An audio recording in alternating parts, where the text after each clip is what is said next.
There we go. That's what I'm looking for. Automatic gain control. Okay.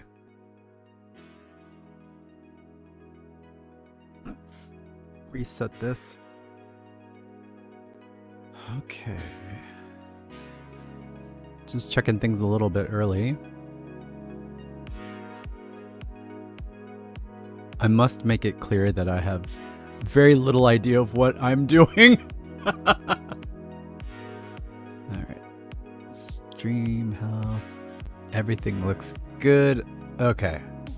Things are muted that need to be muted. Alright. So today I'm going to be working on coloring the Be Right Back illustration. I realize as I'm doing this stuff that I might not ever use it, but just in case. So I got my start in comics as a colorist working with Udon back when they first initially got the Street Fighter license.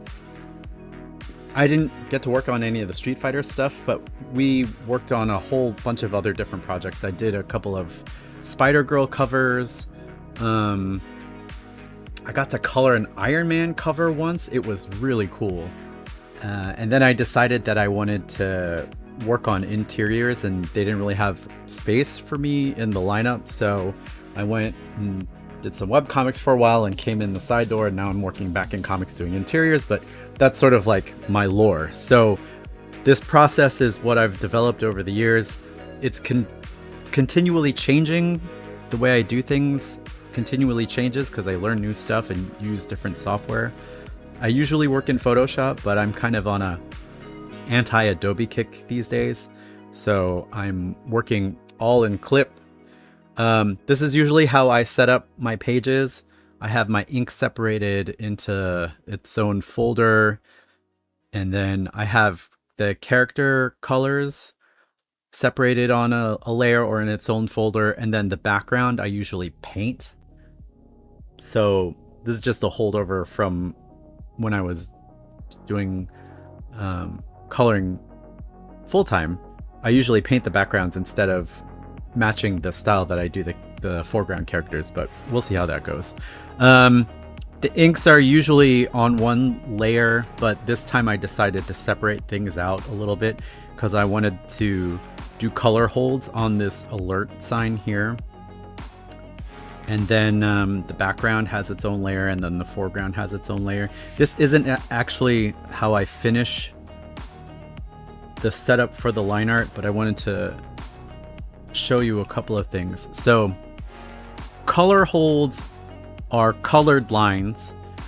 So instead of using black lines to define an object, sometimes you want to blend the line art into the background colors. So we do something called color holds. A couple ways to do that. One, you can lock your layer. Lock the layer.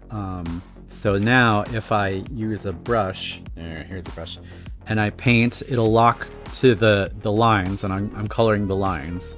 So that's cool.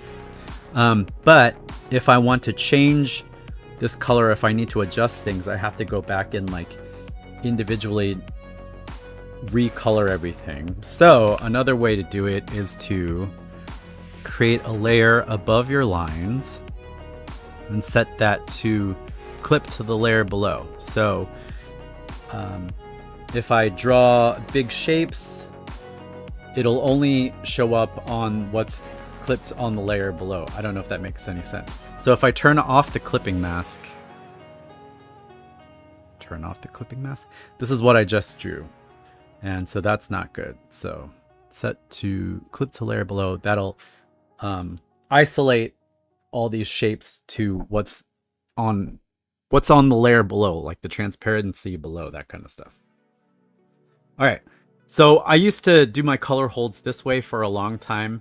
The problem is you're creating more layers, and the more layers you create, it gives you more chance to get lost in your composition and in your file. And when you're trying to get your stuff done in a reasonable amount of time, you want to cut down as much confusion for yourself as possible. So this is the technique I've been using lately. So we'll get rid of this layer. All right. So what I'm going to do is selection from layer, let's see, right click, selection from layer, create selection. So now I've selected all of my line art. You could do this in Photoshop, but I'm using Clip. And what we do now is create a mask for that. So now my line art is a mask. And then I go back to the main layer and fill that completely with black. So now if I want to do my color holds, I don't have to worry about turning on a lock on the layer or anything like that. I can just paint on the layer and get all my color holds that way. So it removes two steps. It removes the clicking on the lock layer, and it removes creating a new layer and that kind of thing. And it sounds like not a big deal. It sounds like I'm just getting rid of 2 clicks, but that's 2 clicks that I don't have to do over however many pages I have to color. So sometimes the optimizations sound useful but stupid, but if it cuts down on the times you have to click and use the interface in your software, the better. I think for the alert, I might, am I gonna do it? Yeah, I'm gonna do the same thing with the alert. So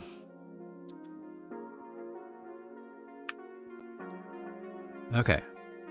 And for flats, I'll show you some stuff that we can do in Clip Studio that we can't do in other programs. So for flats, I usually choose like a high contrast color that's very bright, so I can see if I need to, if the fill tool misses stuff. We have a couple of different options in Clip Studio. The basic fill, you can just grab it and then drag the fill bucket around, and if your line art is closed, you get a pretty good result.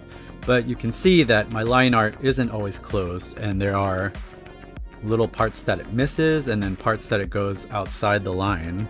So another one of the fun tools that Clip has is the close and fill lasso tool. So that will pick up any of the smaller little fiddly bits that I miss with the big general fill.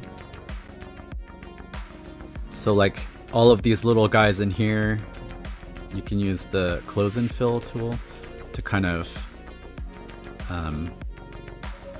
catch any of the smaller holes. Oops. So this is a fast way to get your flats laid down. But if you're working for a client, if you're flatting for someone else, they might be a little bit more specific, and they might want to see a less sloppy technique. So if I turn off the line art, you'll see it's kind of a mess in here. So we don't want that if we're working for somebody else. But if you're working for yourself, it doesn't really matter how crazy your flats look or how messy your flats look. Whoops. If you want to get a job in comics right now, right this minute, you can be a flatter. It doesn't require good drawing or good anatomy or any of that kind of stuff. Flatting just requires the ability to get it done quickly. Yes. Brett Grinnig says, oh, flats. Yes. Brett was my flatter for, I think, was it book 2? I think it was book 2. School for Extraterrestrial Girls. So yeah, if you want to get a job in comics right now, you can become a flatter. It's boring and it's a thankless job, and sometimes you don't get a credit. Yeah, that's right. Brett flatted book 2. But if I hire you for flatting, I make sure that you get a credit on whatever I'm working on. But yeah, flatting is great. I think that publishers should have staff flatters. Like if you've got a bullpen, your bullpen should include flatters.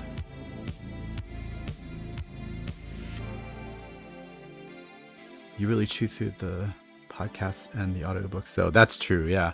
If you've been trying to catch up on your podcasts and you just haven't found the time, be a flatter. It's a lot of hours sitting behind the desk and filling in by numbers. It is not glamorous. It is not glamorous comics work, but it is comics work. Oops. So when I first started as a colorist, I didn't know that you could hire other people to do the flats, so I had to do all of that stuff myself. I colored a 22-page book in a week. I did not have a good week. So I think if I knew about flattering when I was working with Udon, I might have stayed a little bit longer. Charm City Shinobi, I have arrived. Hello! Let's see. More flatties. Flatties, flatties.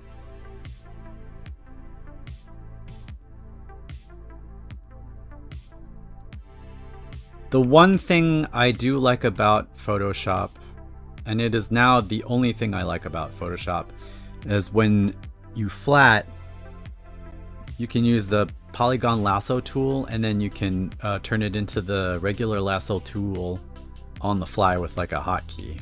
And that is the only reason I like Photoshop.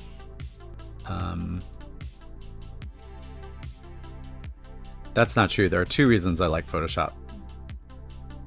The poly lasso to regular lasso transformation hotkey thing, and then the fact that I can paint directly in CMYK. So those are the only two reasons I keep Photoshop around. Dan says the younglings all had questions after class since the semester just started this week. Oh, okay. Dan's teaching the kiddos.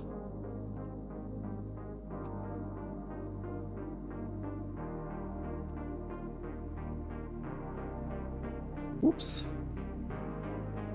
Yeah, sometimes the bucket fill is not great if your line art isn't completely closed. And my line art is never completely closed, so I apologize in advance to any flatters I might work with in the future. Sorry, Brett.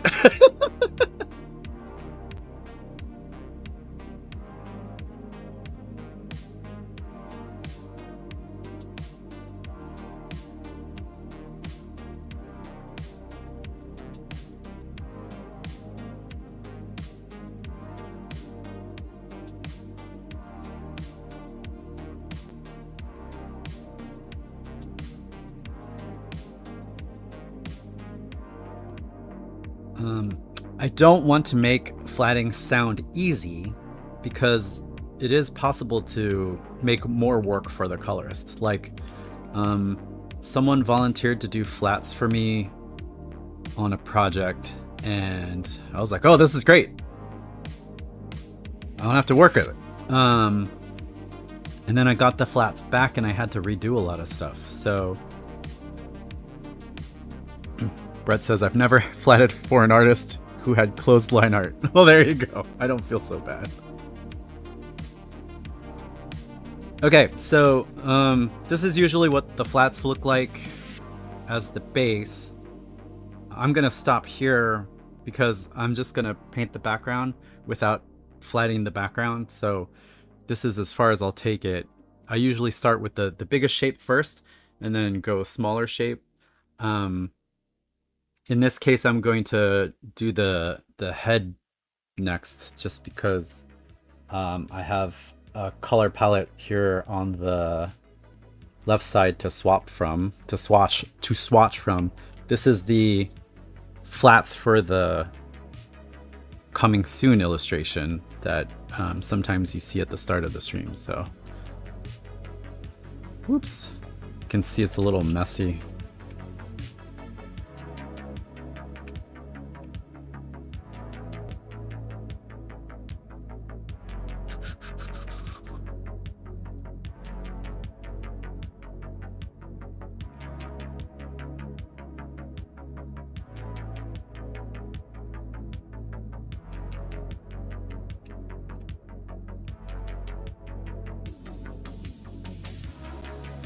I usually have some sort of palette to swatch from. Like if I have the character sheet with me, I'll swap those colors and pop those in. If you're working for someone, not yourself, and you're just flatting, it doesn't matter what colors you use because the colorist will pick their own palette and swipe in their own colors and do that themselves. But if you're working for yourself, you have the advantage of skipping that step, so you can be a little bit more precise with the colors that you choose when you're flatting. Some people skip this step and just go right to painting, and it really just depends on the style of illustration you're going for. I'm going for kind of like a anime inspired coloring style, so like one or two cuts. They call it cell shading. I guess it's still technically cell shading.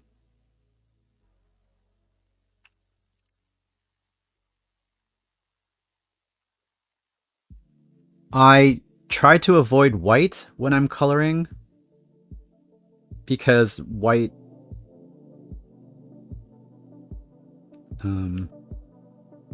I don't know why I try to avoid white.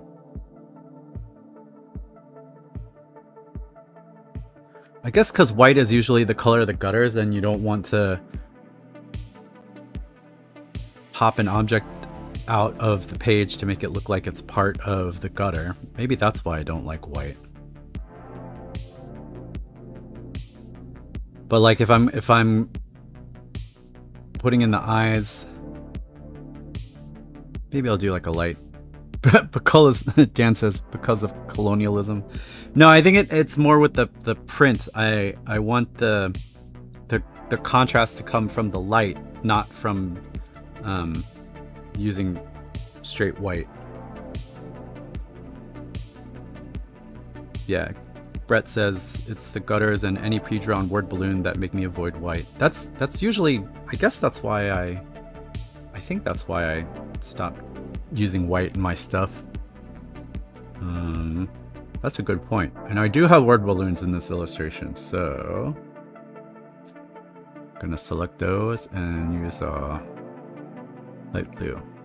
And you can't really tell that that's not white. Brown.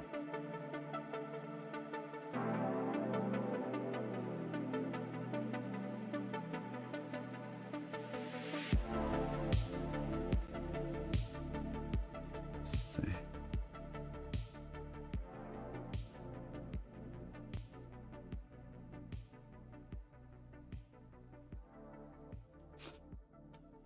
All right, so and then this person in the background, they're like, "What do you mean? The moon is haunted?"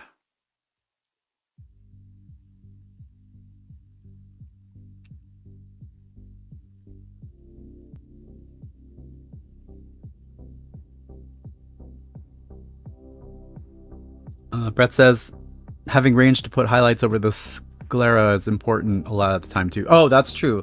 Yeah, like if you want an extra gleam of the eye and you've colored it white already, there's nowhere for you to go. So if you use a slightly off-white, then you have a place to go with your rendering. Excellent point.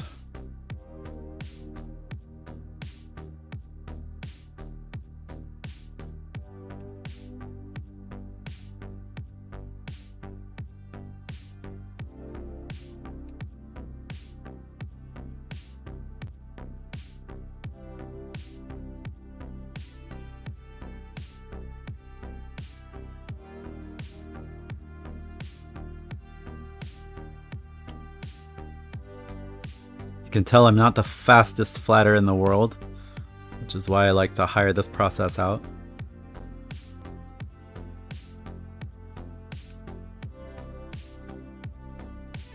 But for some shit, it doesn't make sense. Like, for this thing, it doesn't make sense. There we go.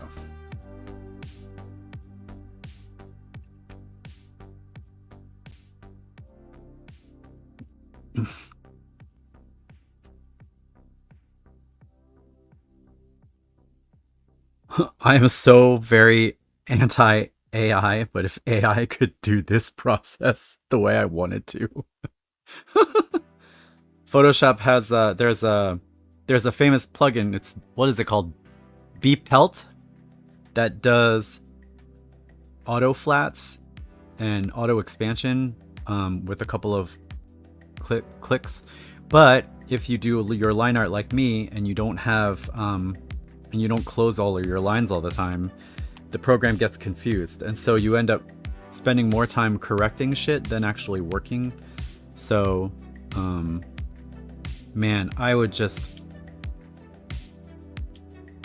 the day they figure out how to do the flats automatically, I will be sorely tempted to the dark side, sad to say. Sad to say.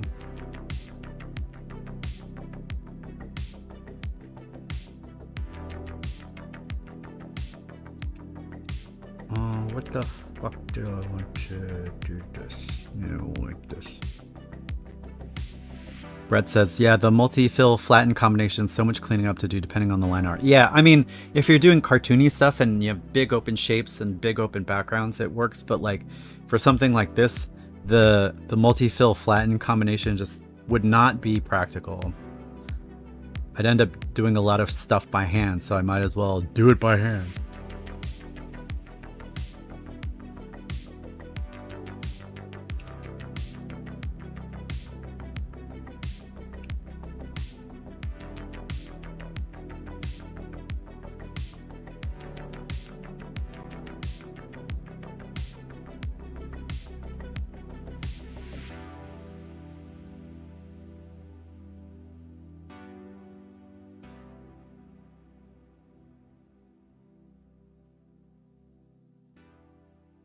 Emily does a ton of cross-hatching. Yes.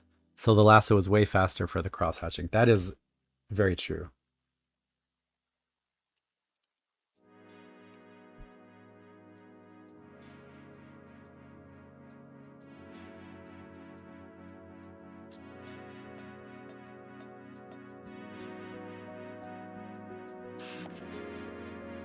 The other reason why this takes so long is because I never have the colors in mind when I'm drawing. And I really should. I'm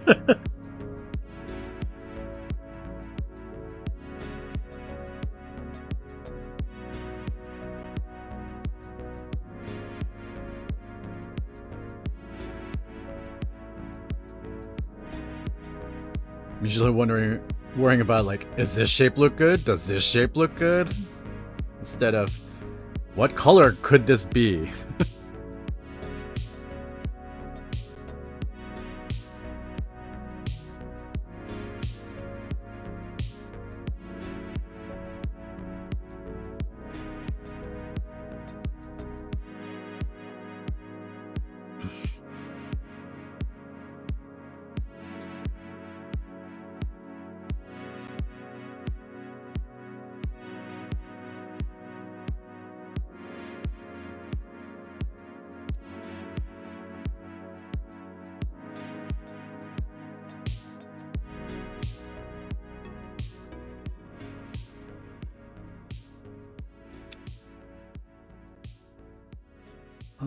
So the inside of this helmet is probably like a black foam thing, but I already have black in the line art, so I'm gonna use like a dark blue.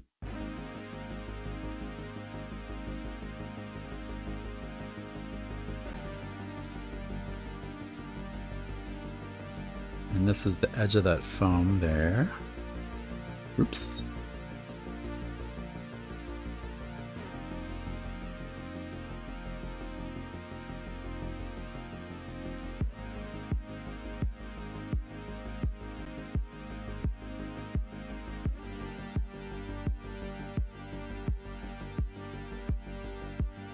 Really, I'm just procrastinating on what to color the flight suit.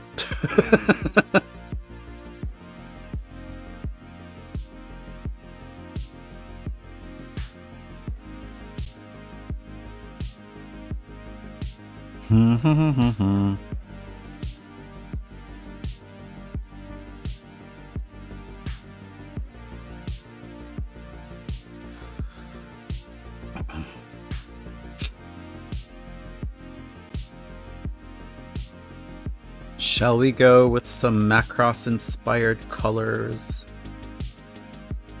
Let's... Oops. Didn't mean to poke the microphone. Okay. Let me go with like a white here, and we'll see if I like that at all.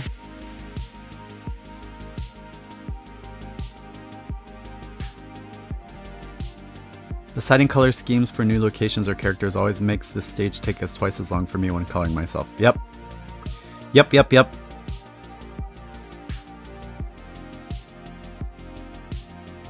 That's the...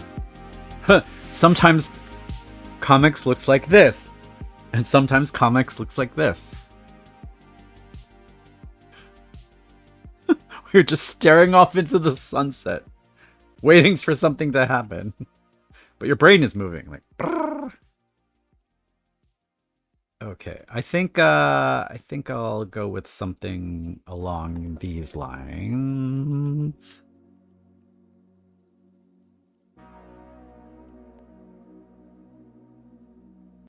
Even though it's hard to keep clean.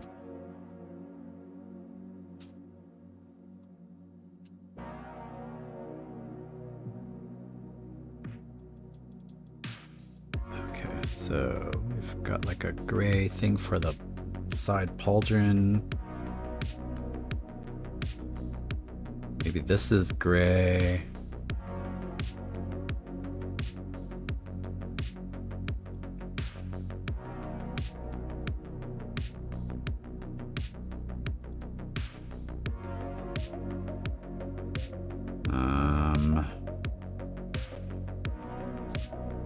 Maybe this section is gray.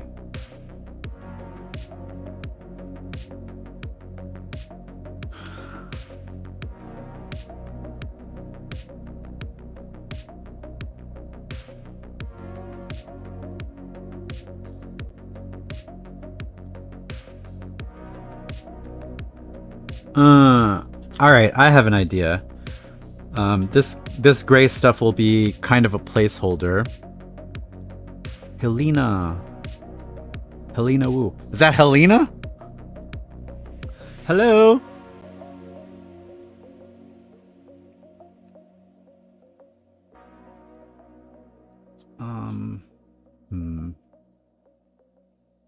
The piping, I think the piping...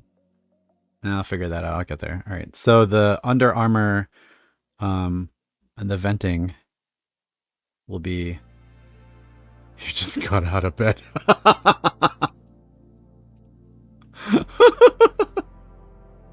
Nice.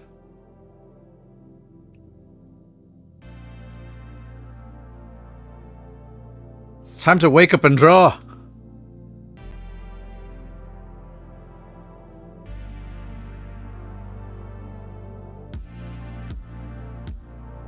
Always be drawing.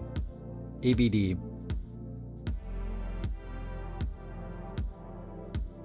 Alright, so this stuff will be colored in dark.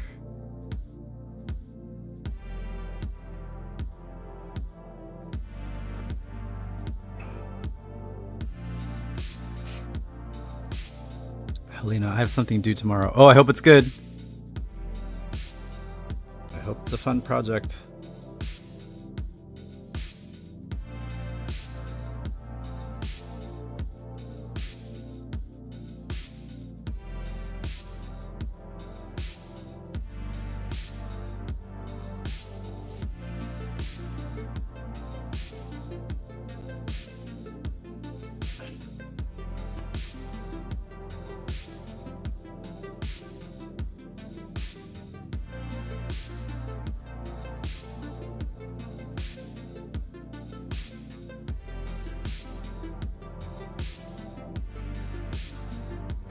Belts and straps, belts and straps.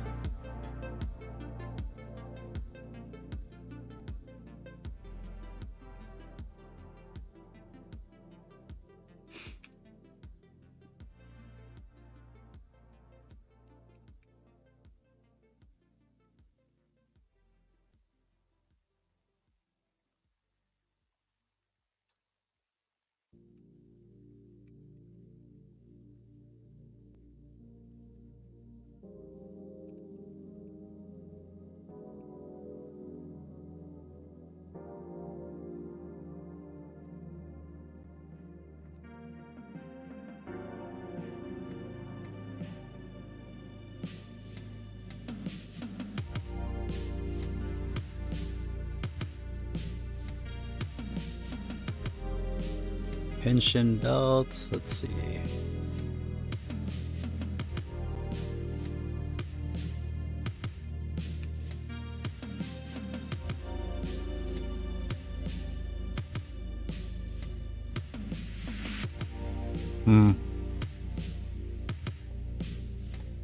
Could be more.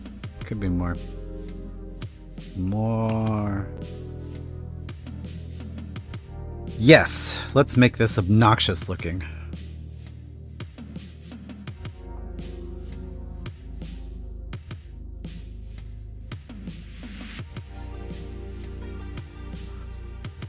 Reading chat. Helena says, clothesline art just doesn't look as good. Yeah.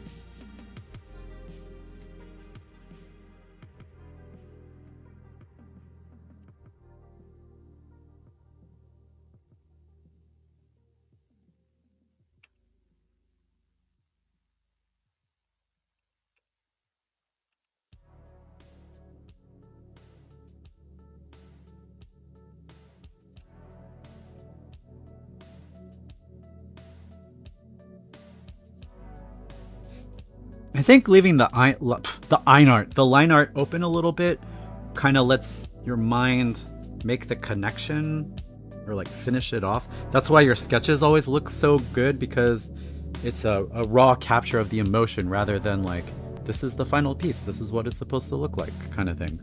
So that's my completely unscientific reasoning behind why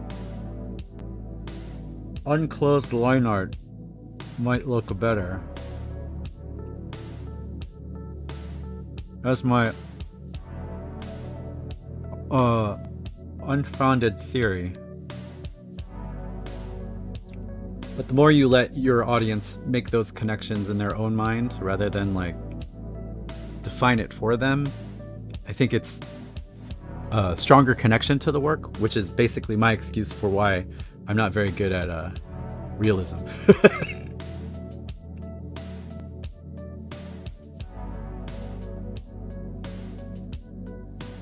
Okay, I think I'm gonna use this red on the piping.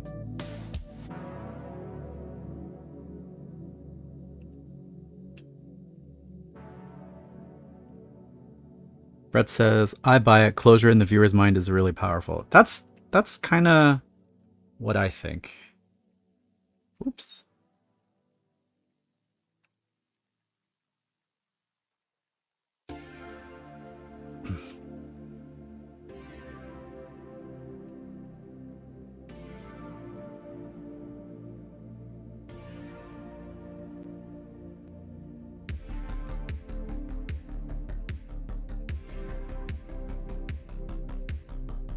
Hello, Savion Carson Choco 592.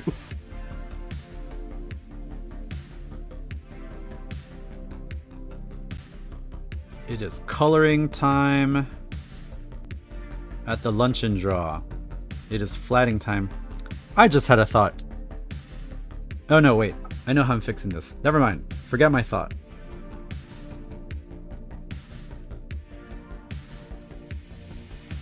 I'm currently building a Lego crane. That's awesome! Like bird crane or construction crane.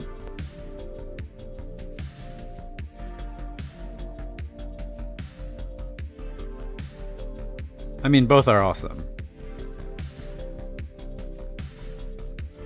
But like the Lego Technics are fucking amazing.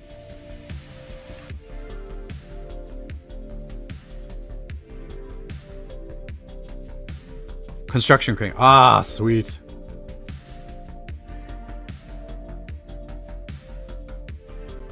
Technic.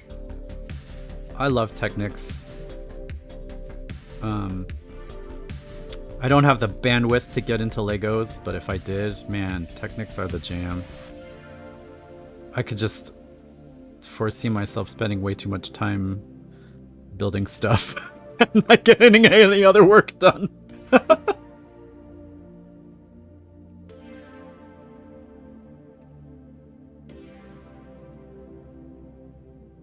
Alright, I have a general idea of where I'm going here.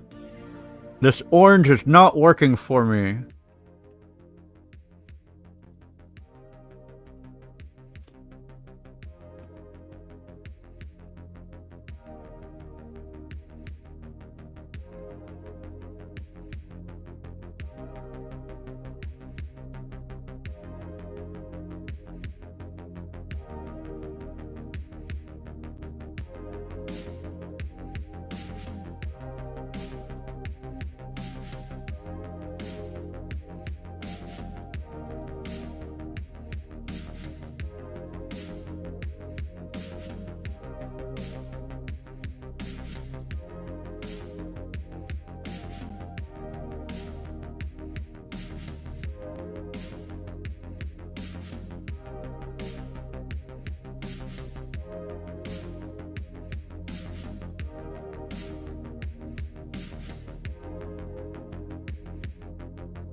Alright.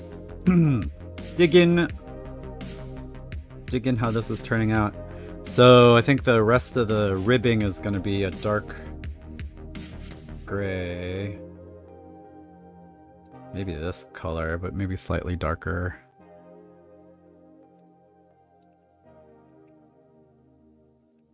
Yeah.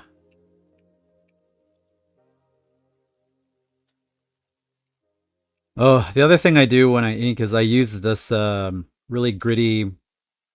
It's not really gritty. It's the base G-Pen nib, and it has a lot of grit and tooth to it, so that some of my lines have teeny tiny holes. So you see that when I use the bucket tool. It's like you'll see some of these little holes in the line art, in the line.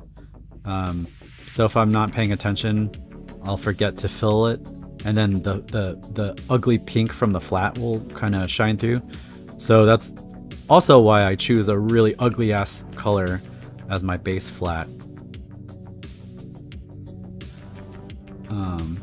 So if I turn off the line art, you could see like little bits of pink dots hanging out all over the place, which I think could be a problem if it goes to print, but since this is just going to be seen online, it doesn't really matter.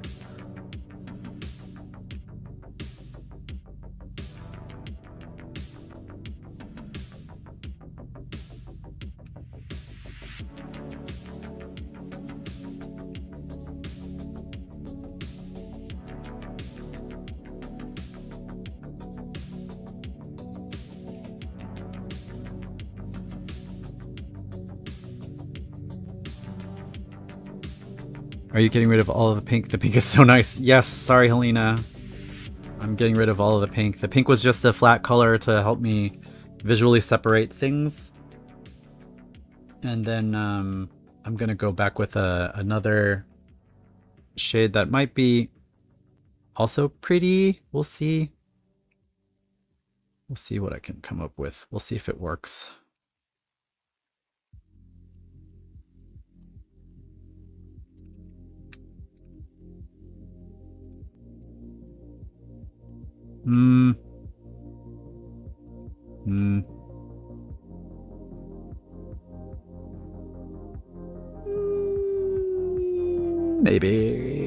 Maybe that's what I want there. And it kind of blends in a little bit. Maybe more on the blue side. Yeah, here we go. Okay.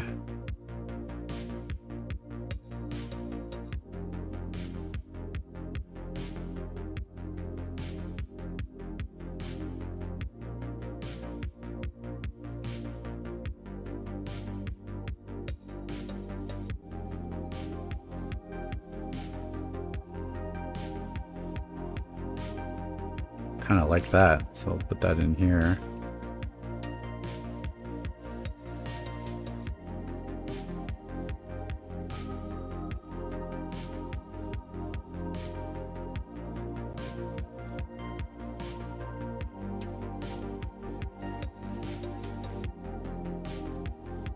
Whoops.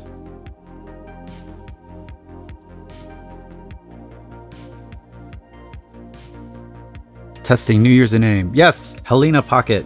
There you go.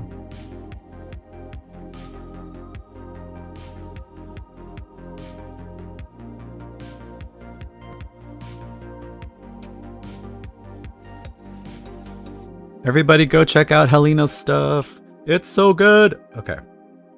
Let's see. Well, now this blue doesn't work. Jesus Christ. There we go. That's more like it. Stupid ass. Oh, come up with this color scheme. Come up with this color scheme. Stupid motherfucker. Kim, I'm joining late. I decided to put your stream on my TV. Oh my god, I'm on the TV? That's horrifying.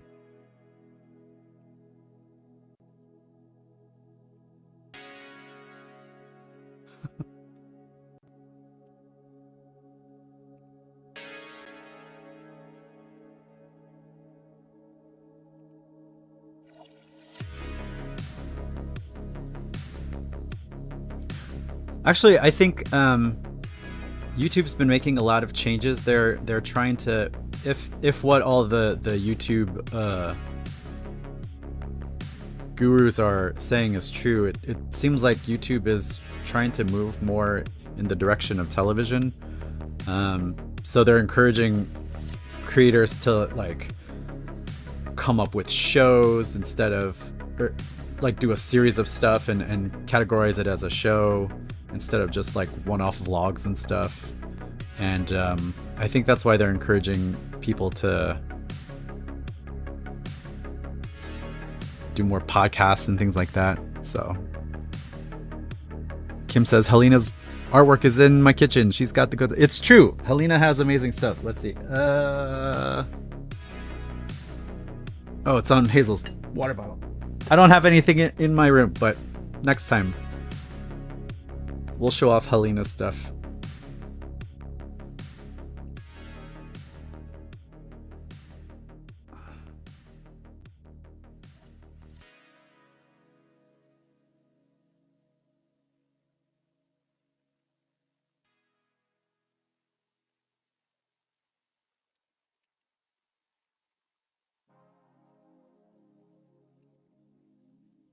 This is your channel.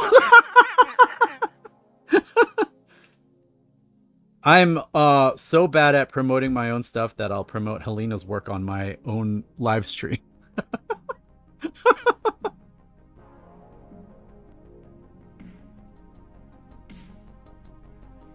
Yeah.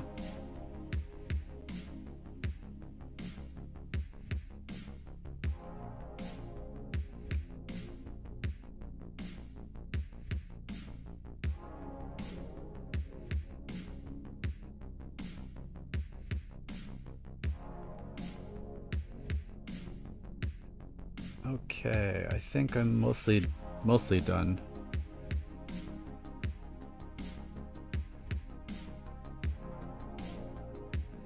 All right. Oh wait. Sorry, the pink helmet's gonna go, but I'll replace it with something cool. I promise. I promise. I promise.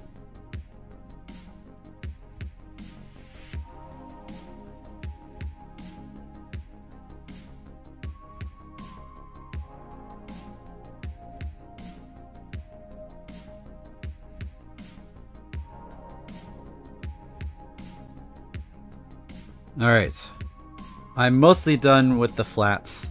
One thing I wanted to do is I wanted this white pattern to be kind of like a ombre, a gradient from like a pinkish to like a purple, a blue, pink, purple.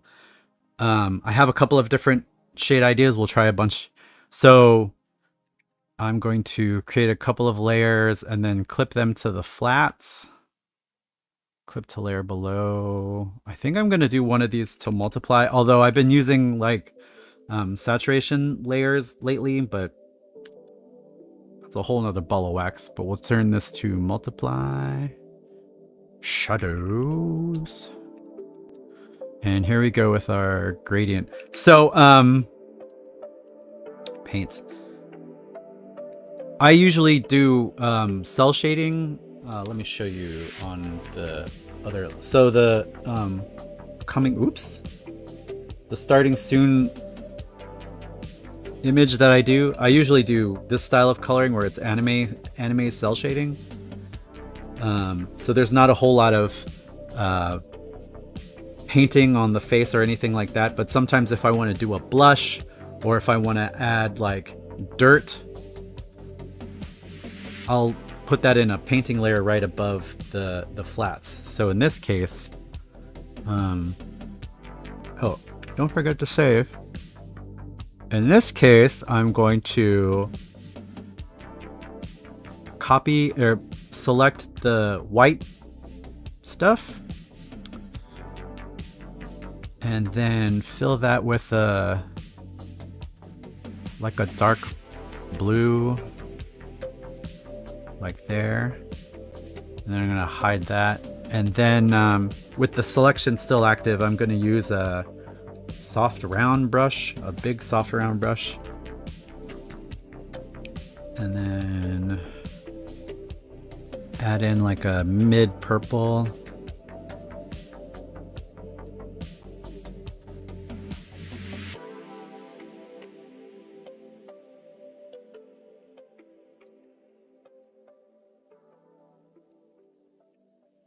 Mid purple to like a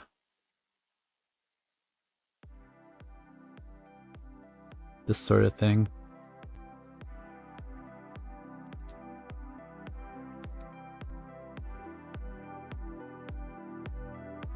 Now the only problem, the red doesn't work, so I'll change that in a second.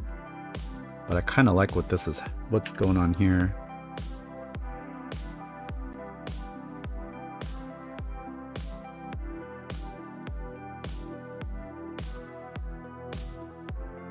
Alright, and then the helmet would, I think the helmet would have the base on the bottom. So this.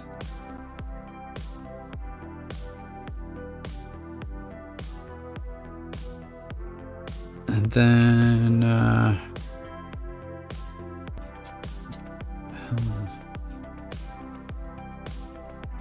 whoops.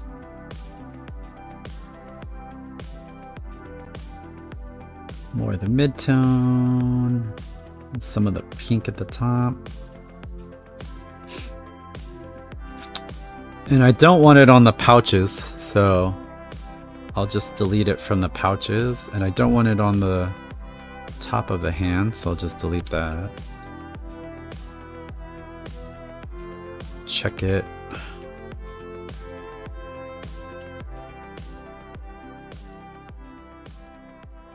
Oh, sure. Okay, so we can use this and fix that there.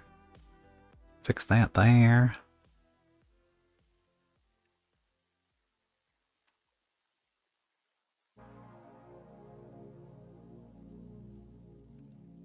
There we go, a nice little ombre pattern. So let me figure out what to do with this red, because now the red doesn't work.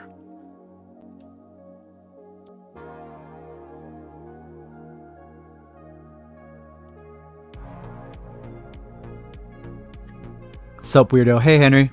Can't see your layers, but do you slap your entire base color on one layer? I do. I put all of the... Oh, yeah, the layers are covered by the... Okay, so here's what the layers look like. So there's a flat layer, then the painting layer, a shadow layer, and some other layers. So I keep all the flats on one layer, and then I use the shadows above that. If that makes sense.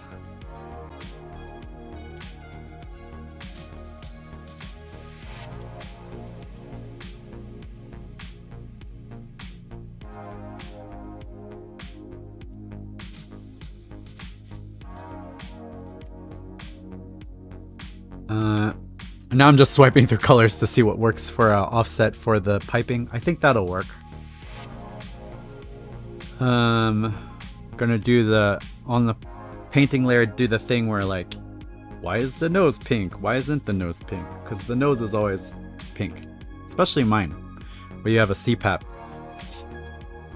And you blast your nose with all this oxygen all at once.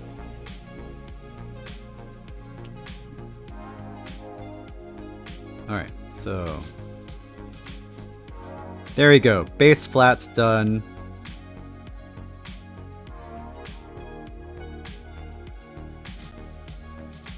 Somehow this works. I think. Let's add this to the blade. Oops.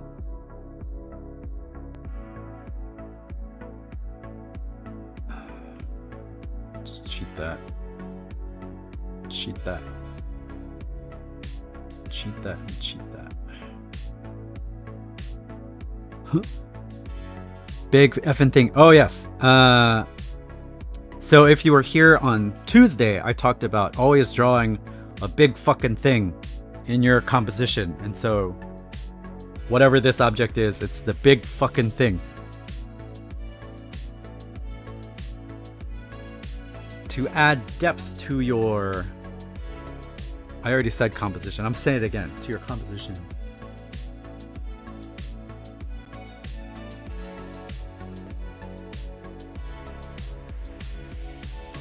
That's like Art Critique 101. If you don't have anything to say, talk about composition, because it'll make you sound smart to your professor.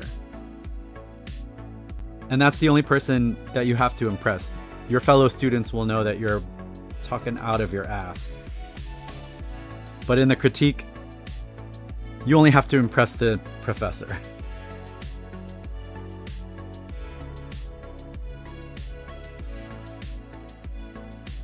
Oh, the other thing you have to talk about in your art critiques is weight. You have to talk about composition, weight, and balance to make them think that you've been paying attention. Okay, so this is how I generally lay out my flats, and this is where I would do the background and stuff. Brett says, and your professor will appreciate it if you don't launch into long stories about your family that the piece made you think of. Yes. There's only so much bullshit that you can do that your professor will handle. Okay, so it's really up to you to decide how far you want to go with the flats. When I was coloring book 3, this is pretty much how I would start a page. I would get the character flats done first, and then I would paint the background just on one layer using like big paint brushes. Let's see, where's my favorite paintbrush? Where is my paintbrush? I think I put everything in one. Ah, here we go. This is my paintbrush. It's like an oil brush. And I would just paint everything on one layer directly instead of trying to isolate every object like I did with the flats. Because the background, I wanted to treat it more like a painting. Because I like the contrast of the look where the character looks nice and sharp, but the background kind of has a oil painting feel to it, which is sort of like what happens when you watch too much anime. So the trick is to find a good base color.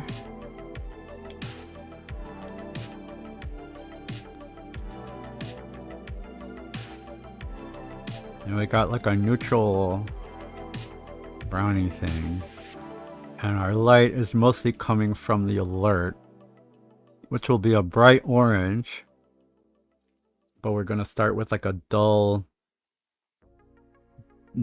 red.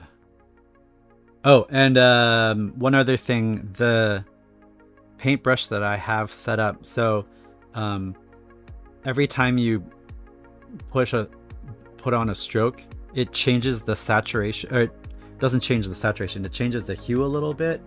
Randomized per stroke. So if it's at 5 right now, so it's a subtle effect. But if you turn it up a lot, like,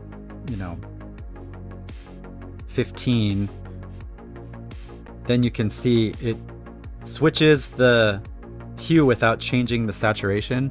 So I use this a lot. Color jitter, yeah, exactly. Hen says, I teach composition, but my composition is not like your composition. Yeah, writing composition is not exactly the same thing. So yeah, I put color jitter on this paintbrush to give it more of the illusion that it's like actual paints and stuff like that. So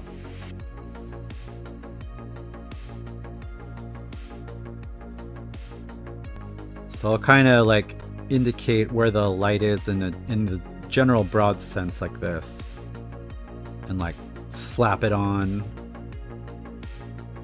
and then I'd go back in and paint some of the details. I don't know how far I'll get today.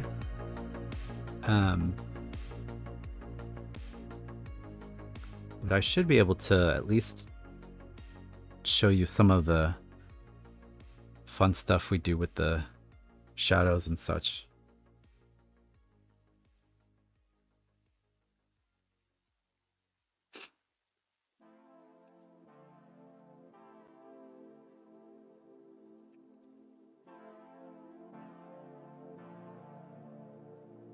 Color jitter is one of the newer things that I've been doing lately. I'm sure most smart people know about that, but the other thing I try to keep in mind is that if an object is closer to you, I boost the saturation. And the farther away an object is from you, I take the saturation down a little bit.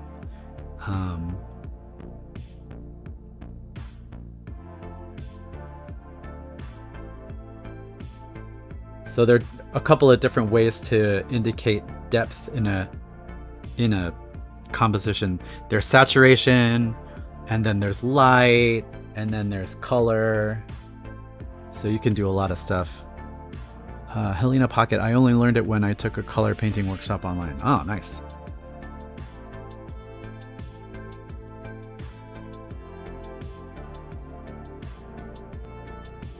I think it got popular digitally within the last few years. Nice. It's good to know that something I'm doing is on meta.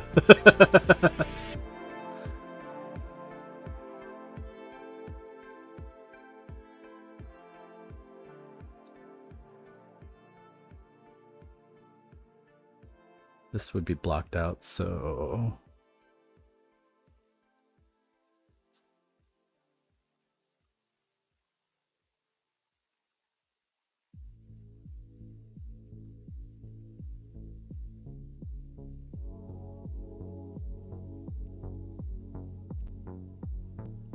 Alright, so this looks like shit now, but eventually it'll start looking less shitty.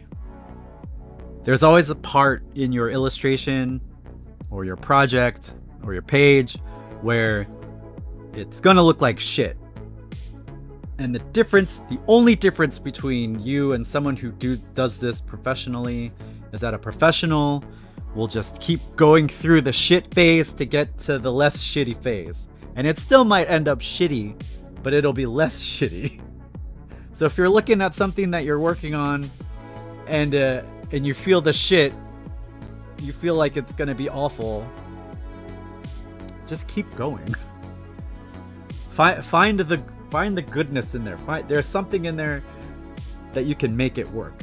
Savion says it looks like it's from Subnautica. I don't know what that is.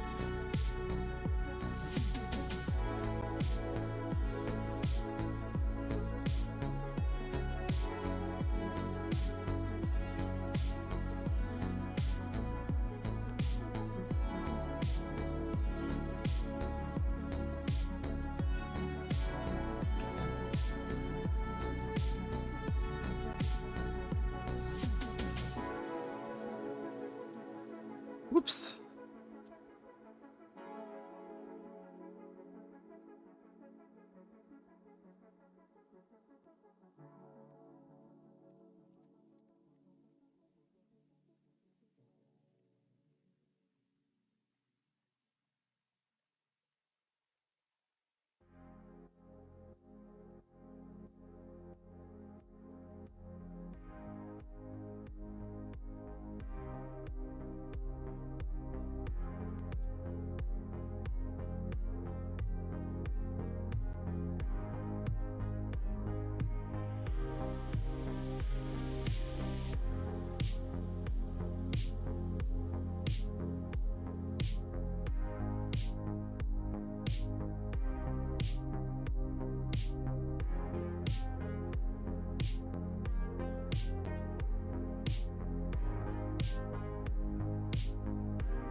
All right, so we have two major light sources. We could probably have more because I think some of these parts of the character are going to be glowing. But this all looks pretty muddy and gross right now. So we're gonna add in some of the lighting to the character just to pop it out and also to show you that I actually know what I'm doing. Alright, so for the shadow layer, I usually use like a purple, but I think I'm gonna go with like a blue to contrast with the orange. Oh, you can't see that because I'm hiding it. Okay, hold on. Alright, so I might use a blue, but we're gonna try a bunch of different shades to see what it's good. The crane is getting good. I'm making the retraction and stretch. Oh, nice.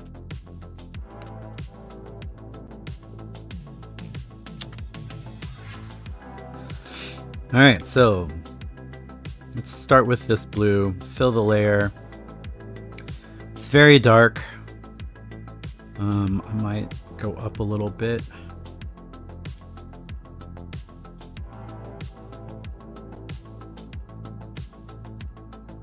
Okay, that feels like it works. So,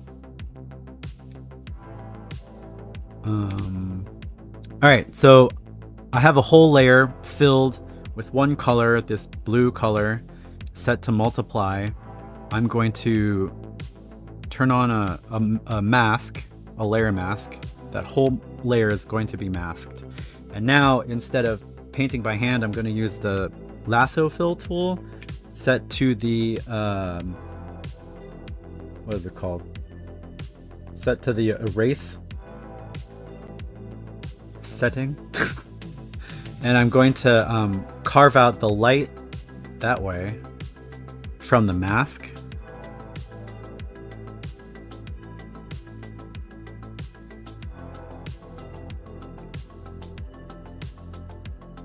So instead of painting in the shades directly, I'm painting in the light, if that makes sense.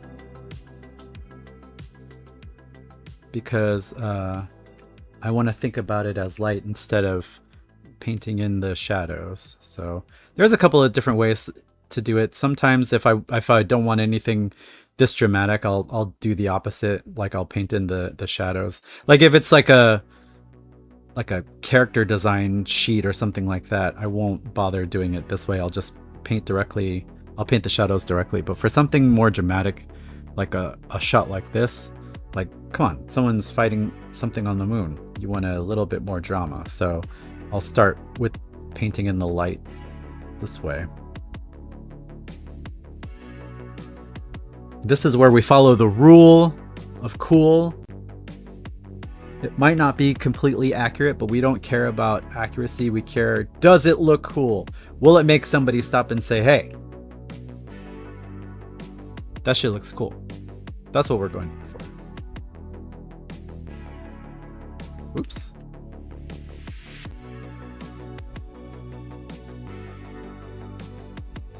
Made the concept time to put in the actual building. Oh, okay.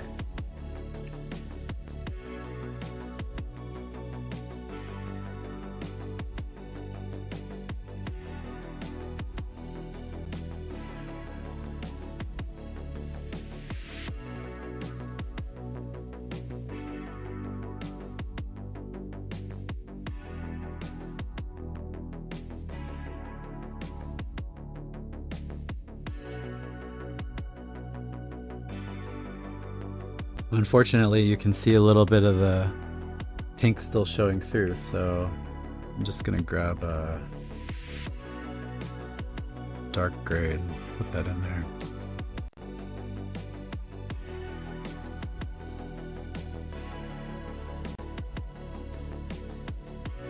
Who the hell is calling me? It's stream time.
Oops.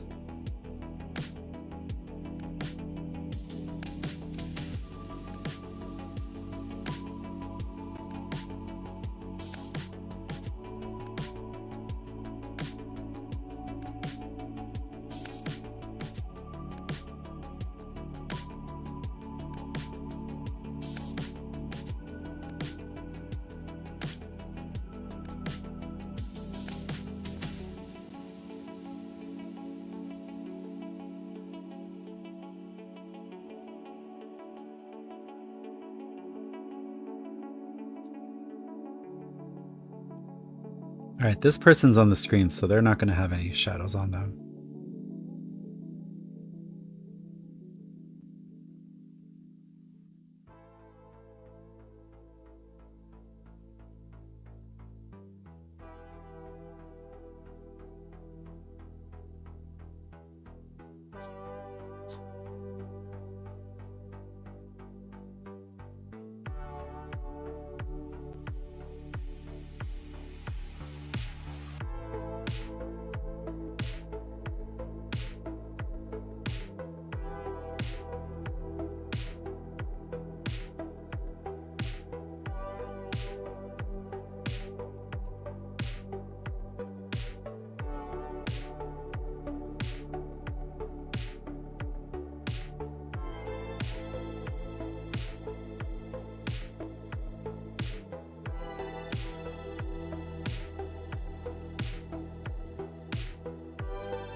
Okay, that is pretty dramatic. Let's see.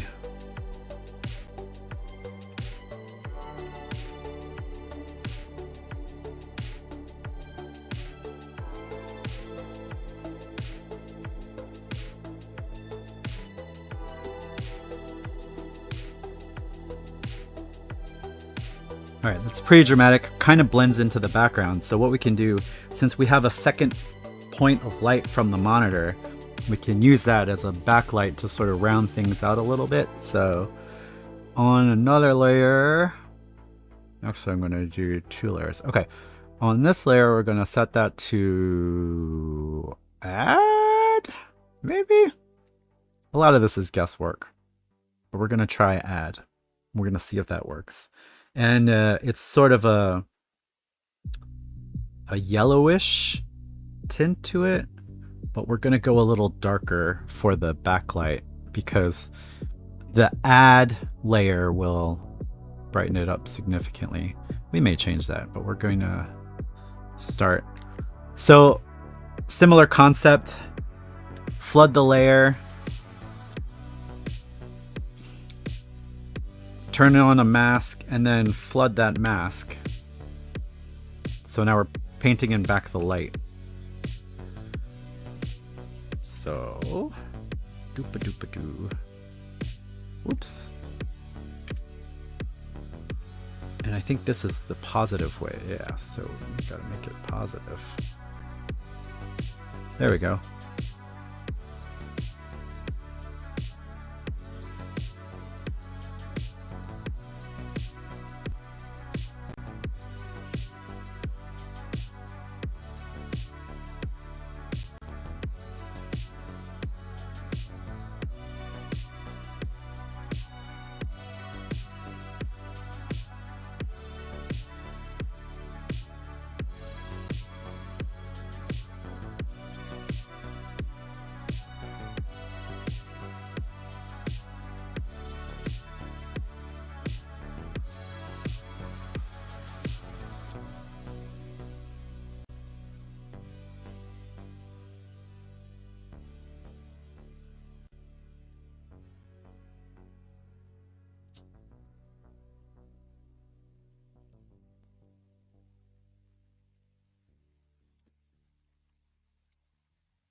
Helena, you said that's another multiplier layer or overlay. This layer is set to add.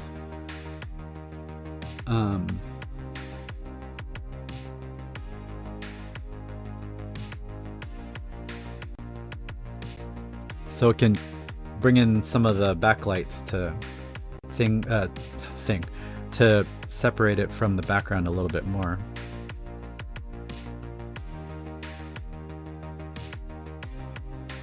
Oops.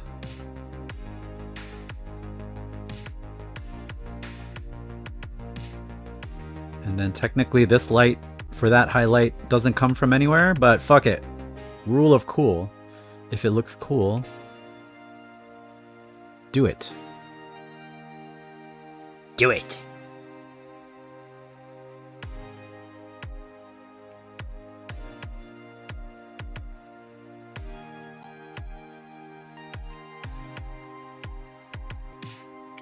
Similarly, the light on this back part here doesn't exist, but it looks cool.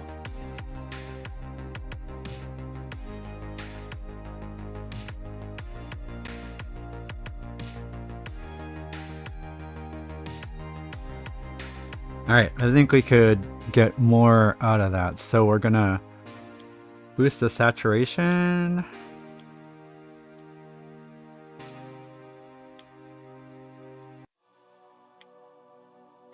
Yeah, I like that.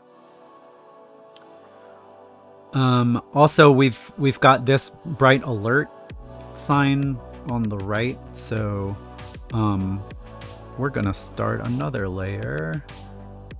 This one I'm not sure about, so we might delete it after we do it, but we might do it again. Henry, the way you said do it made me suddenly decapitate the nearest Sith Lord. There's blood all over my office. It's your fault. Do it.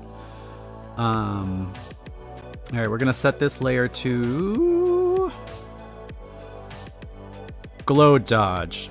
I know a lot of people like to use screen for their highlight layer, which is fine, but I like to use dodge because it's a little hotter. Hold on, I missed a part. There we go. And if I'm doing highlights, I like them to be a little spicy.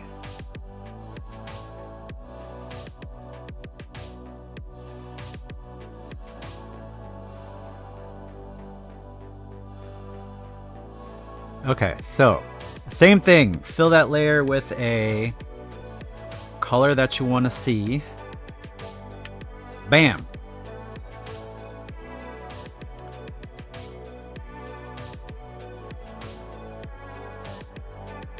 Ooh, that's interesting. I was going to mask that off and then paint back into it, but that's interesting. Food for thought. Food for thought. Food for thought. Food for thought.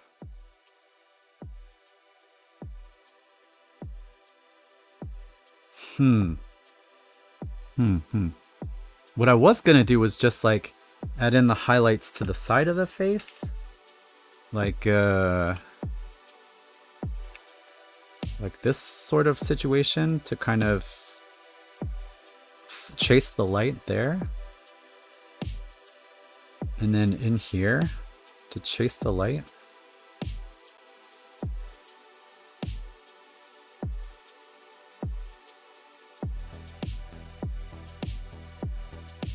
But I kind of like the way it looked on the whole thing.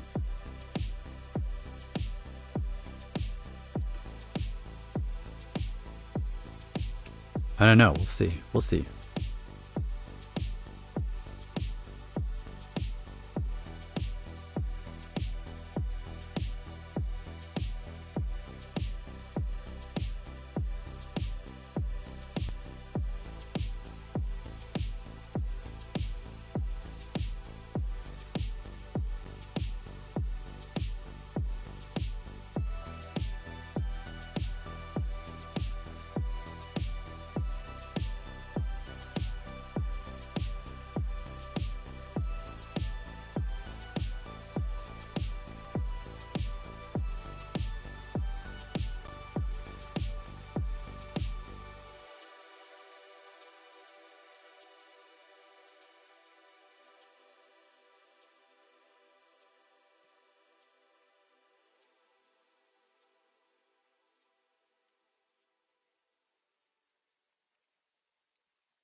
Maybe I do like it more subtle. Maybe I do.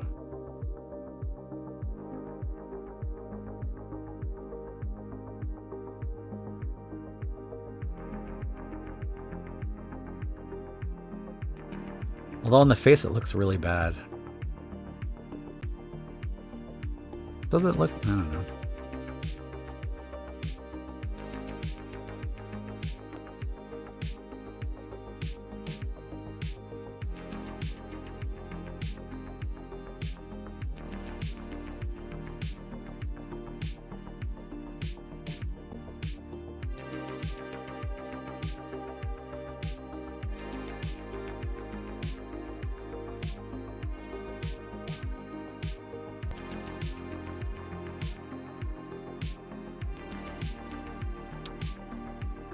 One thing I am going to do is for the parts that I want to be glowing, I'm going to erase the shadow parts.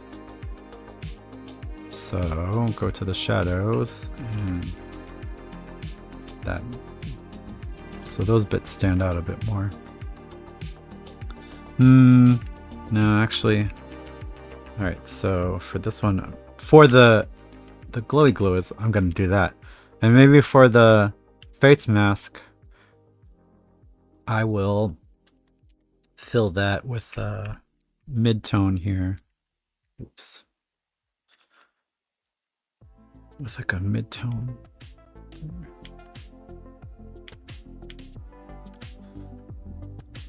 Yeah, there we go. And then for the glow, I'm gonna duplicate that, and then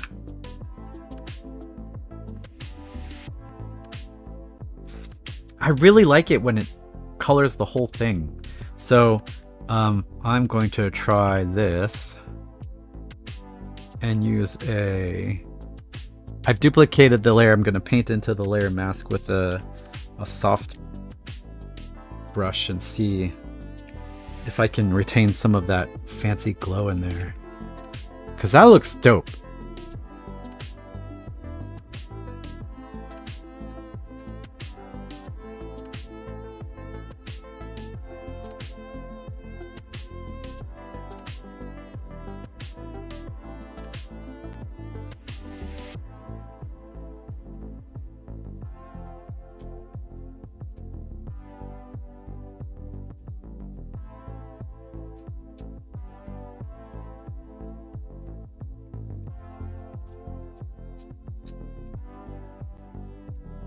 Yeah, that's what we call one of those happy accidents. I didn't intend for that to work out that way, but it worked out that way. It looks cool. I like it.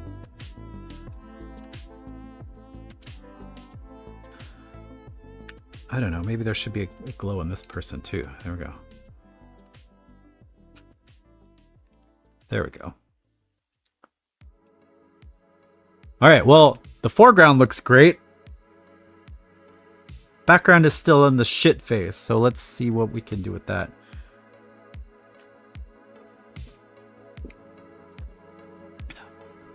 Usually, I work background to foreground, if that makes sense, so back to fore. But also it makes it easier to paint things that way, so like when you're done painting the background stuff in there, you can branch out to getting closer. So we'll start that way, if that makes sense. Brush.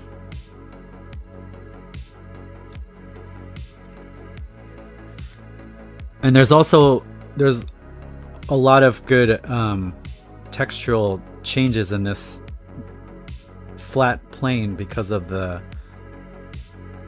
color jitter in the brush. So I'm just gonna take advantage of that and add in some more painterly blobs that kind of read as texture and dirt.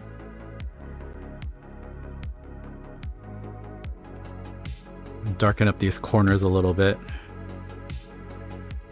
If I go darker, I use a little bit more saturation in the color. If I'm going lighter, brighter, I'll use less saturation. So not sure what direction I'm pointing.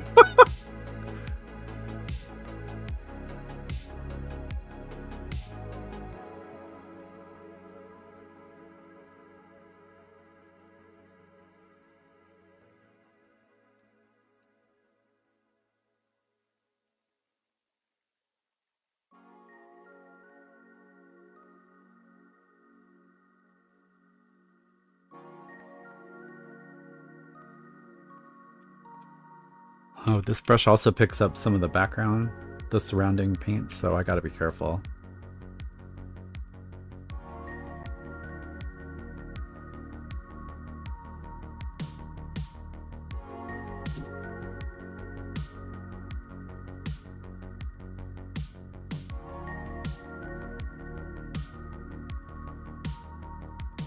Bye, Henry. Thanks for stopping by.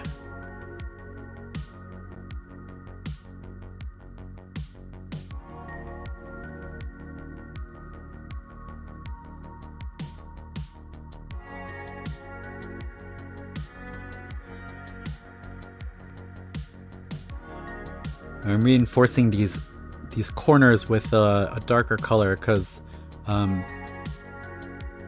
light kind of shadows kind of gather in the corners and dirt kind of gathers in the corners. So I'm using that similar idea when I'm tackling the edges of this particular part of the composition. And then like these panel lines get a little bit of that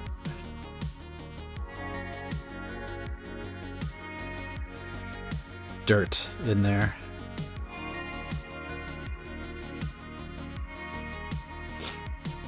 This technique comes from gunpla painting. So let's see. If I have a if I have a panel or flat plane. So what the Gundam modelers will do is they'll paint a flat plane with a dark color, like a dark brown or a black, and then they'll use a airbrush. Whoop, there we go. With a brighter color, like the color that they want the base to be, so like a gray or something like that. And then they'll paint in the center. And so as you paint more in the center, you see the edges kind of brighten up, but not all the way. So that indicates that like you have a little bit of grime in the corners, and so that works if you have like a armor or like a armor piece like this. Oops. So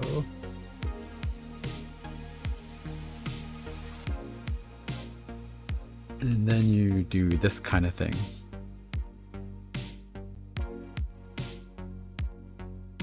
So this is called the Max technique, coined after Max Watanabe, who came up with the idea for doing this method for painting gunpla, especially like flat surfaces.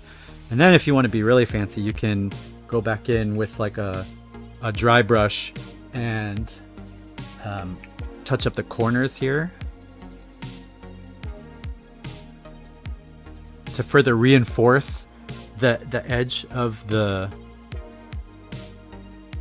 line. So I use this technique when I'm painting backgrounds of anything that's technical or has hard surfaces, like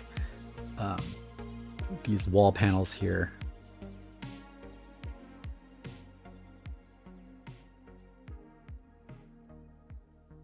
Years and years of gunpla building. They sell panel liners too that are basically microns. Yes, they do. Yeah. I think, I don't know if microns are cheaper, but if you have microns laying around, you could do the same thing without having to buy into the gunpla modeling industrial complex.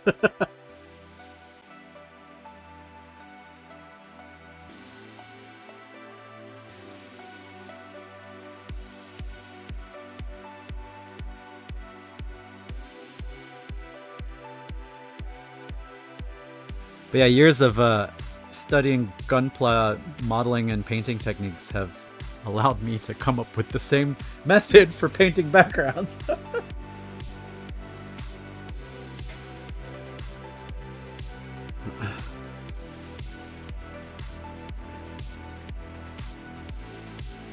Alright, this back wall is looking okay. I think I'm going to tackle the floor. The floor is tricky because it has all these...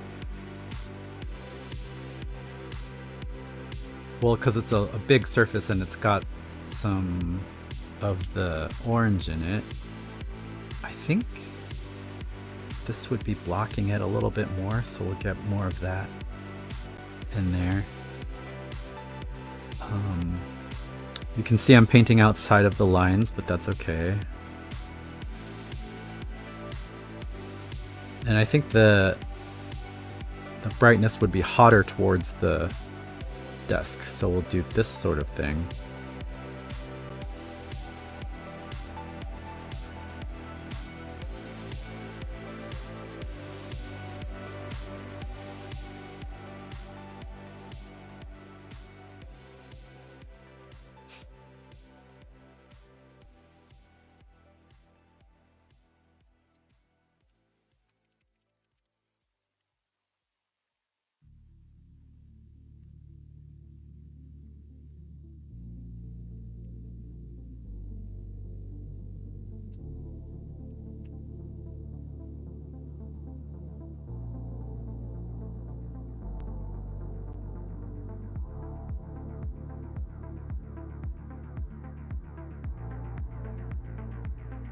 And then as we reach out farther, it will get less orange in theory.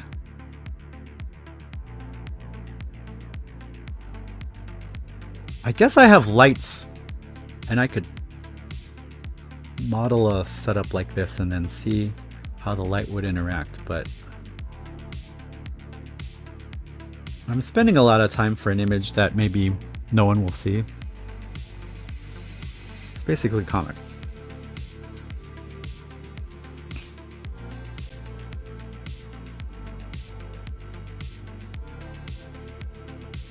Oops.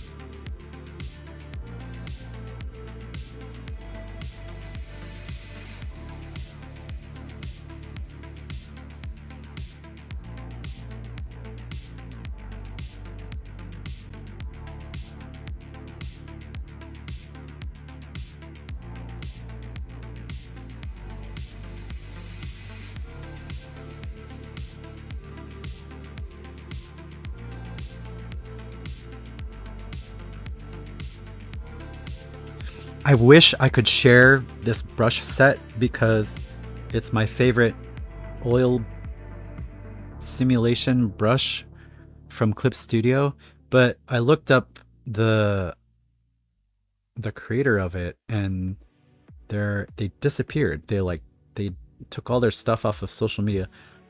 Understandable.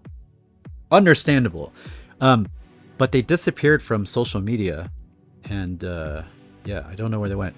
Brett says, time for me to go for the day. Thanks for the stream. Thanks for hanging out, Brett. Thank you for flatting my book, Brett.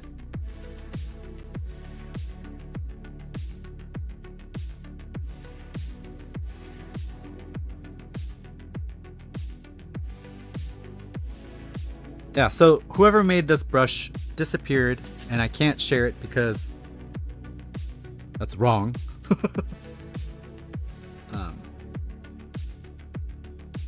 But I think maybe I'll look into the settings and like create my own version of it because it's just so good. It blends well with the background. It picks up the neighboring colors. It feels like a good oil brush. It just feels good. It works like I want it to. Does what I do.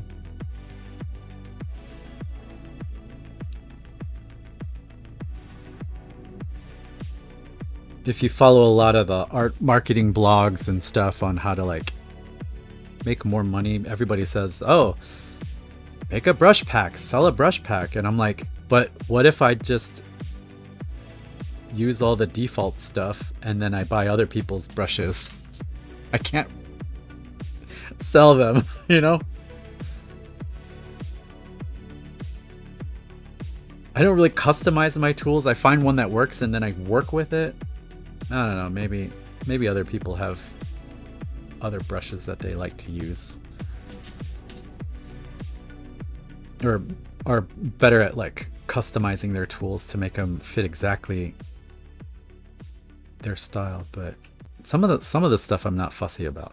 Some of the stuff I am fussy about, but when it comes to the tools, I usually just try to find something that works and then I use the hell out of that one.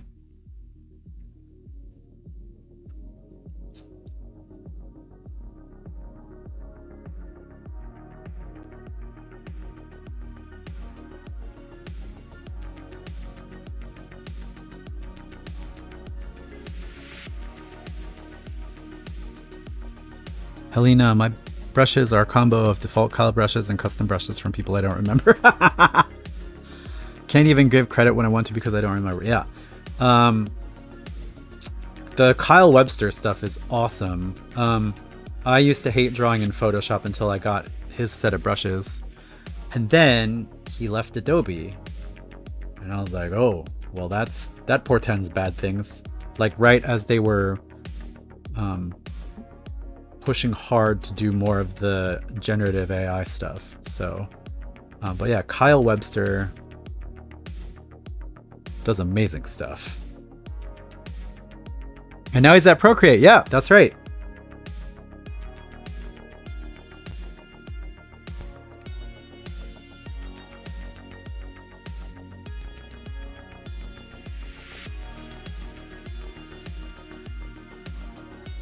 Procreate has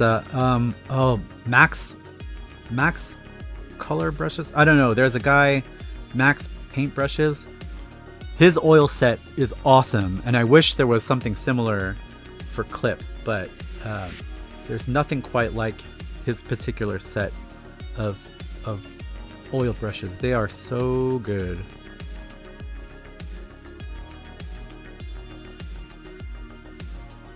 Maybe I'll figure out how to do some Procreate streams as we go along. I don't know. Oh, that's right. Procreate is coming to the desktop in theory. Dan says, really curious to see how Procreate feels on the desktop.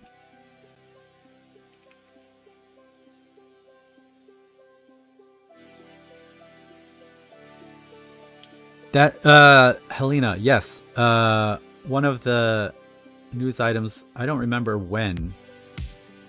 Oh yeah, Dan, Charm City says 2027 release date. Yeah, so that's one of the things that they've been requested.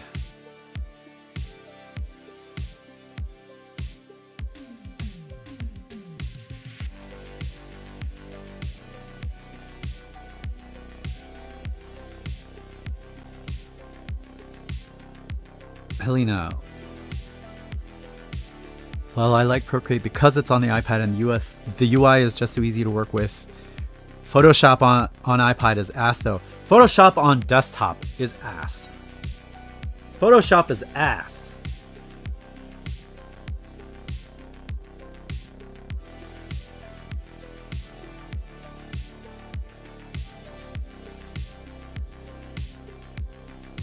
One day I'll just do a stream that's just me talking shit about Adobe for 2 hours. And I bet I could do that for 2 fucking hours.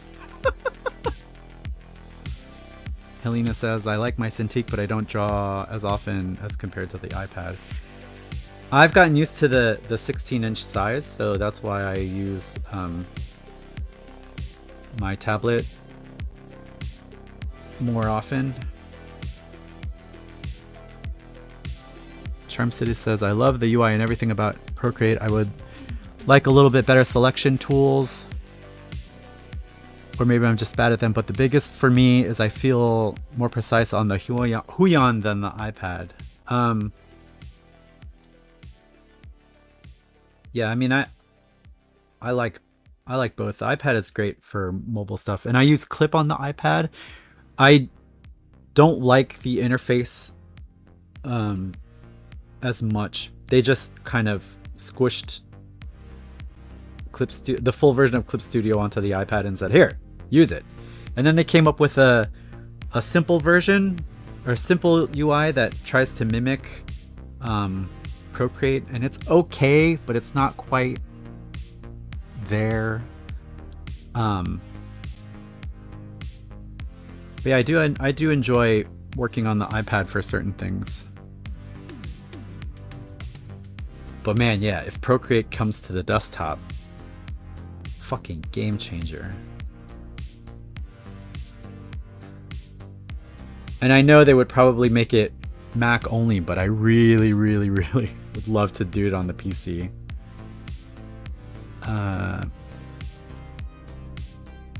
Helena says, I tried Huion once, but just the traditional tablet version. I've heard good things about the screen tablet. Yeah, so I'm working on a Huion Canvas 16.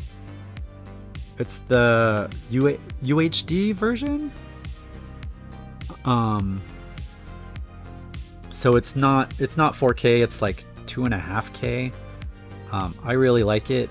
I love the drivers because they're simple and they're not fussy, and I don't have to restart my computer every time the drivers crash like I did when I was working on Wacom tools. I just despise Wacom.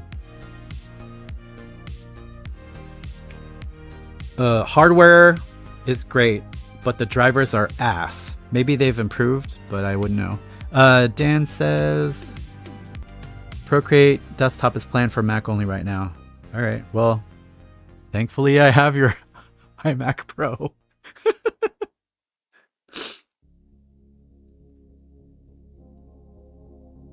Okay, so this is starting to shape into something that's less shitty.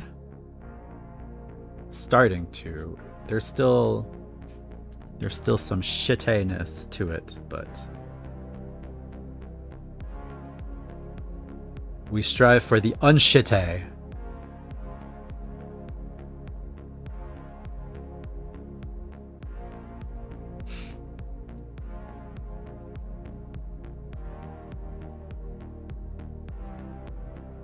All right, back wall, floor. I think we'll tackle this alert wall right here.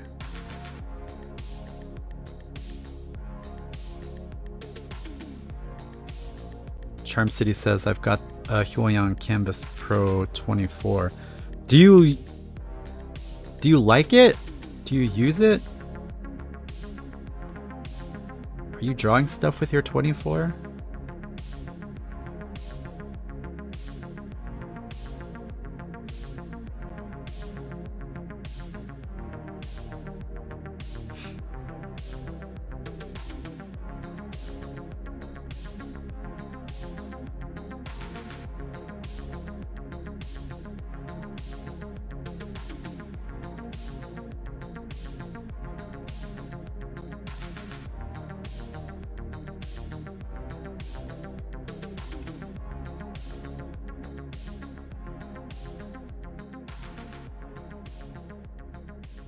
Charm City. I do like it. I do use it for video and photo editing. Want to start doing illustrations, but never enough time. I don't have the desk space right now for anything bigger than the 16. I think for me, 16 is the sweet spot. Yeah, Helenia says, I got 16-inch so I could theoretically travel with it, but I don't. I travel with my 16 if I'm going on a trip that's longer than a week. I'll bring the Mac Mini and the 16-inch, and then I'll set up somewhere where I'm at near a outlet, and I tell people to have fun without me, but I gotta work.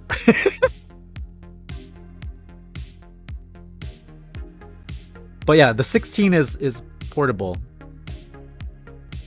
My killer app would be a 16-inch iPad. I would love that. I don't think they'll ever do it, but the 16 is nice. It's big enough so that all the UI stuff can be on your screen and not take up too much real estate, so you still have room to draw and have your references up and stuff like that.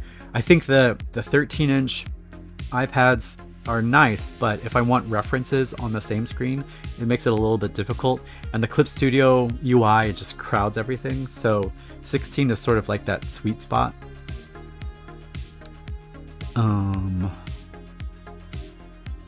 Shinobi says, he did that on my birthday trip last year. Yep. The work don't stop. Yeah.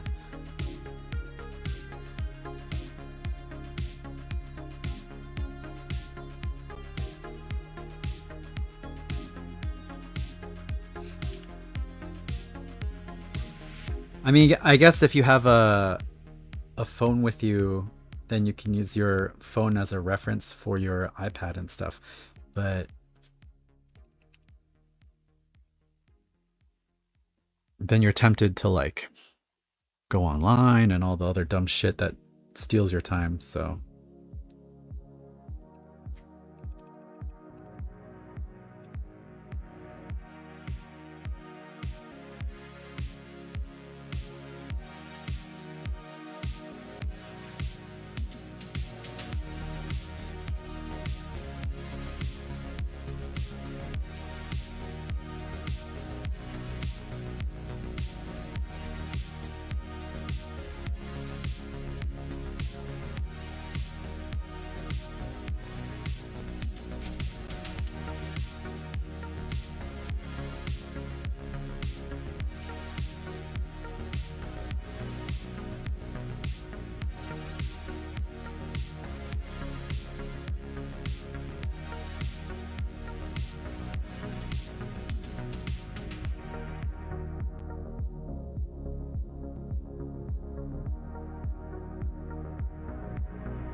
Oh, so I forgot. It was around this time yesterday on the last stream on Tuesday where I got a text from my daughter saying that she forgot her lunch at home and if I could run over and deliver her lunch.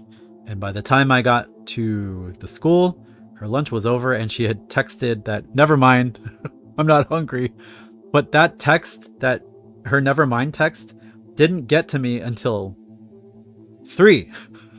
So there's something fucky with the signal going on. But also, they're not supposed to have their cell phones at school on at school. So I think it depends on the county, but I think next year they're gonna ban it from all Maryland schools. So anyway, no one has texted me today yet about missing their lunch.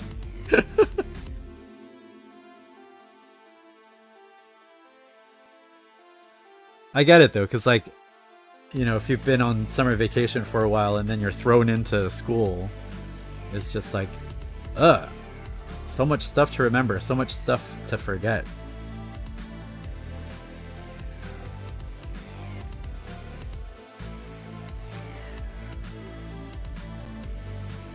Shinobi says they're trying different things kept in lockers, stored in a locked bag. Yeah, I personally, I think I think they need access to the phones. They shouldn't need to have access to the phones, but because we're in America, they need access to their phones. Yeah, I mean, like not during class hours, of course. But for whatever reason, should occurrences occur, they need to be able to contact us.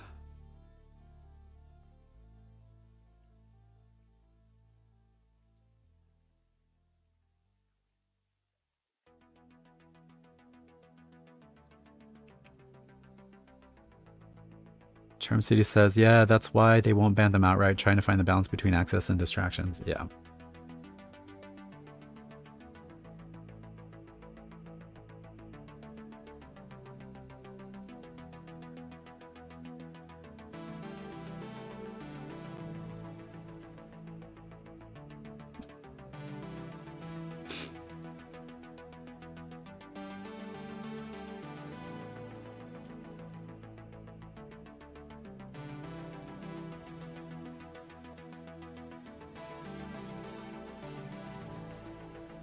You can see why it takes so long to get this shit done, because it's just layer by layer, bit by bit, building up color, building up variation. Yeah.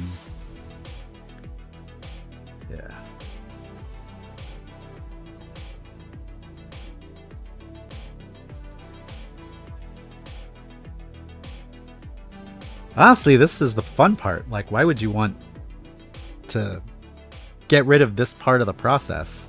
The doing is the fun part. The output is nice, but it's this shit. It's the doing this shit, figuring it out, chipping away at it. That's like, that's the whole fucking point. That's why we do the art.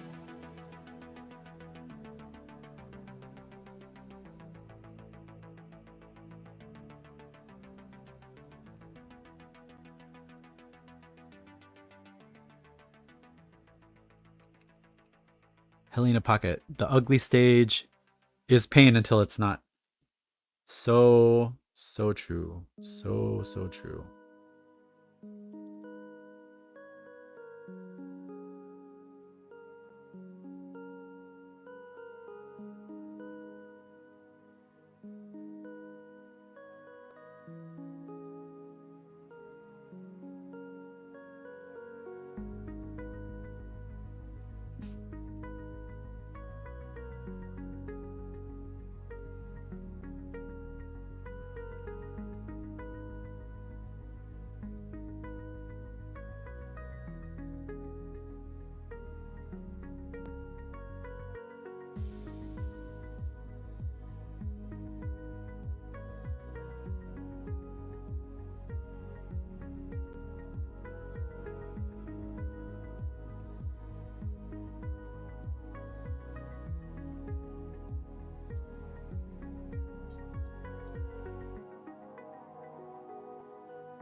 things are happening. This is getting there.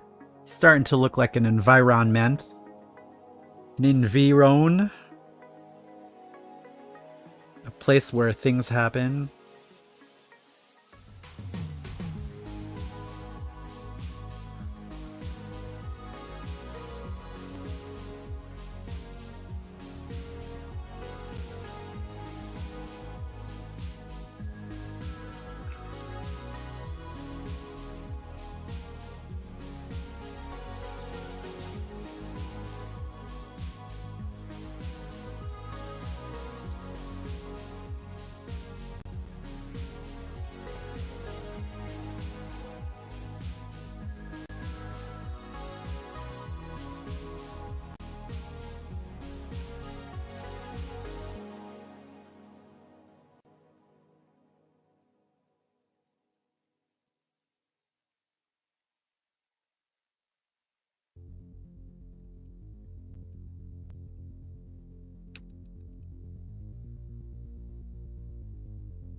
Speaking of ugly things, I have to figure out what to do for thumbnails for these things. So like when they're archived, and if I want to get more people to watch this stuff, like I gotta figure out what to do for thumbnails. That's the one part of doing YouTube that I haven't quite figured out. Is like what makes a good thumbnail. Like I used to draw my thumbnails, but that I mean obviously it takes too long, cause like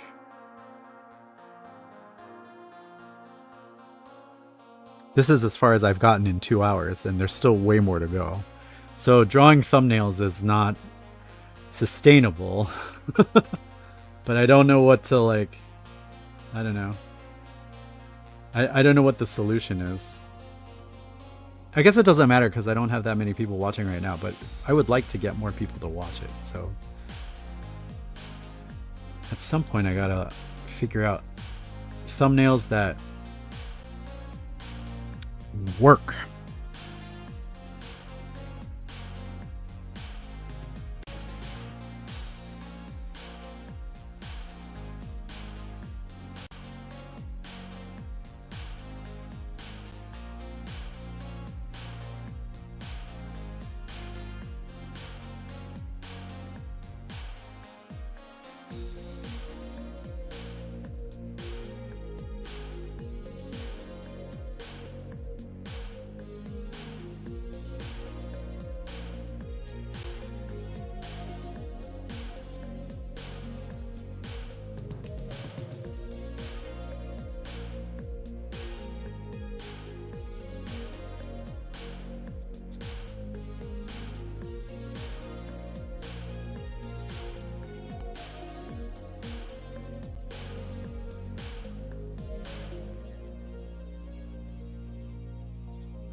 All right, I think I'm gonna stop it here.